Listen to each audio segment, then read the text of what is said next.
Isang Cessna plane ang bumagsak sa Lingayen, Pangasinan. Hindi nakaligtas ng piloto at student pilot na sakay nito.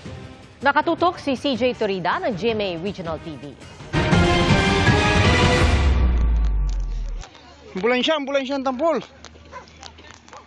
Mag-aalas 9 kaninang umaga nang bumagsak ang isang Cessna plane sa bahaging ito ng Sitio Aliguas, Barangay Libsong East, Lingayen, Pangasinan. Nasawi ang dalawang sakay nito, kabilang ang 31 anyos na piloto na tubong Baguio City at ang 25 anyos na student pilot mula sa San Ildefonso, Bulacan. Inangat ko yung mga damit nila hanggang mailagay sa spine board, tsaka yung may ibang tao punta rin doon, tinulungan din ako.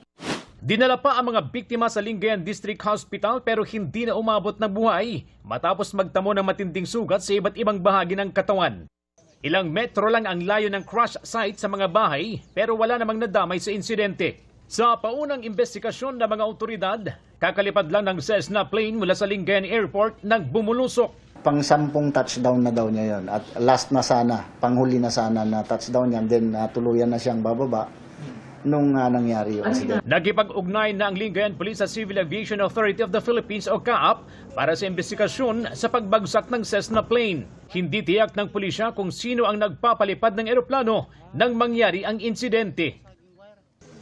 Labis ang paghihinagpis ng mga kaanak ng nasawing student pilot na si Brian Allen de la Cruz Ocang. Kwento ng kanyang ama, naghahanda na siya para sa kanyang solo flight.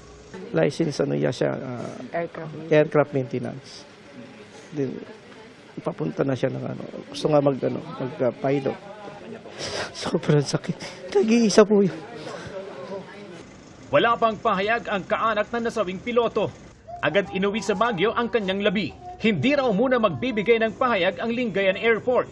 Sinisikap ding makuha na ng pahayag ang may-ari ng Cessna plane. Para sa GMA Integrated News, ako si CJ Torida ng GMA Regional TV.